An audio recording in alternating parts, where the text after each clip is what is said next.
Okay, good afternoon my dear students. Class 6 की बात हो रही है तो क्लास 6 में हमारे 2 चैप्टर्स कंप्लीट हो चुके हैं। लगभग 1 और 2 दोनों की पीडीएफ मैंने ग्रुप पे भेज दी है, और इसके अलावा जिन स्टूडेंट्स के पास बुक नहीं है उसकी पिक भी ग्रुप पे भेज दी है। तो चलिए थोड़ा रिवीजन कर लेते हैं। चैप्टर 1 दिया है स्टार्ट विद कंप्यूटर। इस चैप्टर को पहले ही हम स्टडी करा चुके हैं, तो इंट्रोडक्शन देख लेते हैं। Introduction to computer. The term computer is derived from the word computer. तो कंप्यूटर है उसको कंप्यूट वर्ड से लिया गया है, विच मीन्स टू कैलकुलेट, जिसका मतलब ये होता है कि कैलकुलेशन करना। इन सिंपल वर्ड, अगर हम साधारण वर्डों में कहें, एक computer is the electronic device. Computer एक इलेक्ट्रॉनिक डिवाइस है that perform mathematical and non mathematicals operation with the help of instruction to process the data achieve desire result. तो कंप्यूटर एक इलेक्ट्रॉनिक मशीन है जो मैथमेटिक्स से related या फिर non mathematics जितने भी ऑपरेशंस होता है, इंस्ट्रक्शंस के थ्रू, जो हम इसे इनपुट देते हैं, जो भी इंस्ट्रक्शंस देते हैं उसके थ्रू प्रोसेस करके एक हमें अचीवर रिजल्ट देता है। All thought the application is domain of a computer depend totally on the human. तो जितने भी कैलकुलेशन है, कितनी भी प्रोसेस है, वो ह्यूमन पर डिपेंड करती है, क्योंकि कंप्यूटर अपने आप से कुछ नहीं कर सकता। अगर आप उसे इंस्ट्रक्शन दोगे तभी वो वर्क करेगा। Its cover A hug area of the applications including education.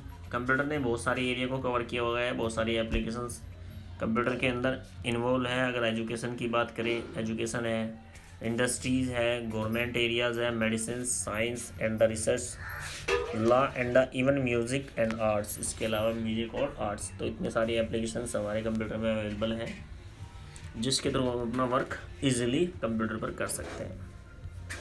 Next heading दिया है अर्ली कैलकुलेटिंग डिवाइस। तो कंप्यूटर जब बना था उससे पहले कौन कौन से डिवाइसेस बने हैं उनके बारे में स्टडी कर लेते हैं। आज के समय में जो कंप्यूटर आप देख रहे हो कि ये ऐसा नहीं बना था तुरंत के तुरंत ही, इसको बनाने में बहुत टाइम लगा। तो उससे पहले कुछ डिवाइस बने थे, उसके बारे में हम जान लेते हैं। तो फर्स्ट डिवाइस दिया है इसमें, they are the few calculating device that have been used to previous to the developed of the computer was discuss here. तो कंप्यूटर बनने से पहले कुछ कैलकुलेटिंग डिवाइस बने थे, तो उनके बारे में हम डिस्कस कर लेते हैं, जान लेते हैं। तो सबसे पहला हेडिंग दिया है अबाकस। तो स्टूडेंट, इसे आप पढ़ते आ रहे हो क्लास 3 से ही, इसके बारे में सभी बच्चे जानते हैं, फिर भी एक बार फिर बता देते हैं। Abacus was the first calculating machine. तो ये पहली कैलकुलेटिंग मशीन इसको माना जाता है। It was developed in China, जिसको चाइना ने बनाया था। The word abacus was desire from the Arabic words. और जो अबेकस का वर्ड है वो अरेबिक वर्ड है, एक अरबी जो हमारा देश है उससे लिया गया है। Abac which means dust and abacus consist of the slide beads. तो अबाकस में बहुत सारी स्लाइड्स और फ्रेम्स लगे रहते हैं।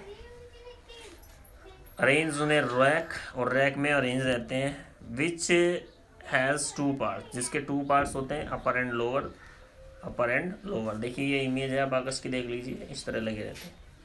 तो इसमें 2 पार्ट्स होते हैं, upper parts and lower parts. The upper parts contain the 2 beads. जो अपर पार्ट्स होता है वो 2 बीट्स कंटेन करके रखता है, and lower parts contain the 5 beads. और जो लोअर पार्ट्स होता है वो हमारी 5 बीट्स रखता है पर wire. The arithmetic operation like addition. अगर हम अर्थमेटिक ऑपरेशंस की बात करें तो ये एडिशन कर सकता है, एंड सब्ट्रैक्शंस, और सब्ट्रैक्शन भी करता है। Can be perform by the pointing and the beads accurately. जो इसमें बीट्स लगी रहती है, जो बॉल्स होती है, उनके थ्रू ही एडिशन और सब्ट्रैक्शन कर सकते हैं। तो भाई ये था अबाकस, जो फर्स्ट जनरेशन कंप्यूटर जिसको माना जाता है कि ये फर्स्ट जनरेशन कंप्यूटर है, सॉरी फर्स्ट कैलकुलेटिंग डिवाइस है, माफ़ी चाहते हैं, फर्स्ट कैलकुलेटिंग डिवाइस है, जिसको 500 ईयर्स एगो चाइना ने इसको बनाया था। नेक्स्ट दिया है नेपोलियंस बोन। नेपोलियंस बोन, इसके बारे में देख लेते हैं भाई। नेपोलियंस बोन के बारे में, नेपोलियंस बोन्स क्या कह रहा है। नेपोलियंस बोन्स कह रहा है,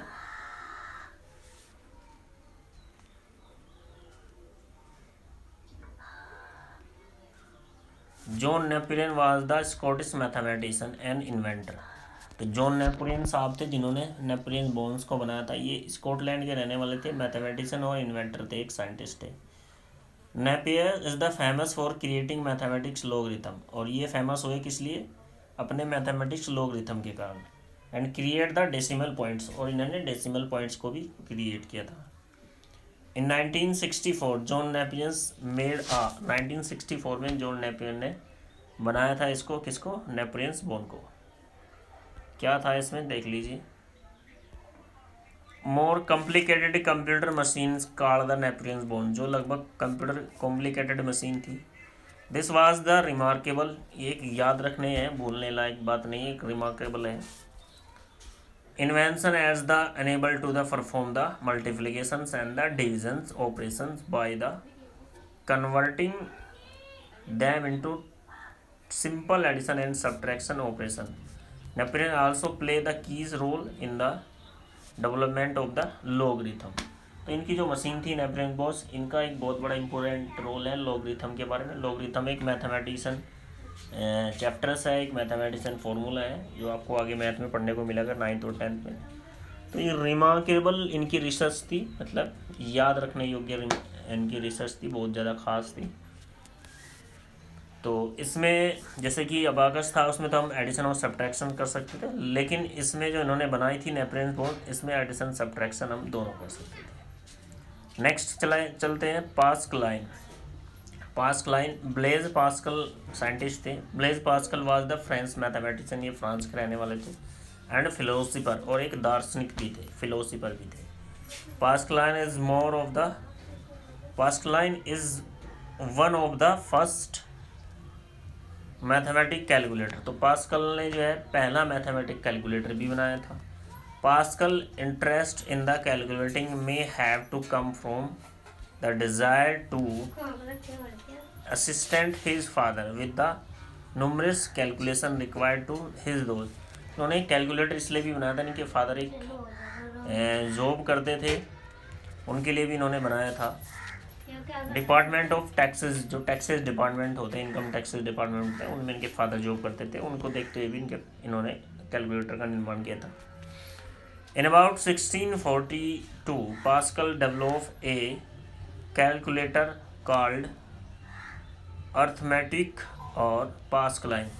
तो 1642 में इन्होंने अर्थक्विक या फिर पास्कलाइन नाम की एक मशीन बनाई थी, जिसको कैलकुलेटर कहा गया। It had a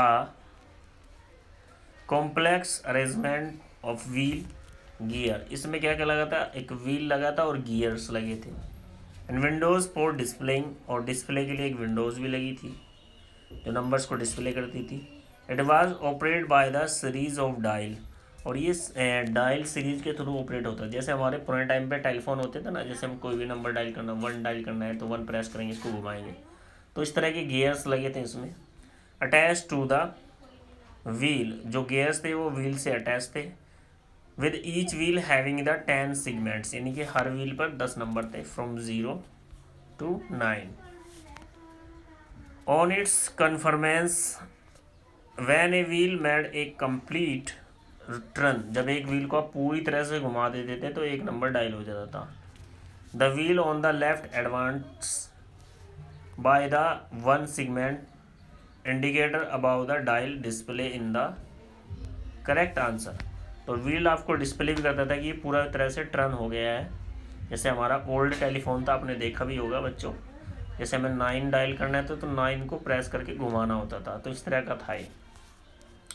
however the usages of this device, इस डिवाइस का use limited to the addition, इसमें हम कुछ लिमिटेड ही एडिशन कर सकते थे एंड सब्ट्रैक्शंस करते थे only, yet is become very popular, लेकिन फिर भी ये बहुत ही फेमस हुआ।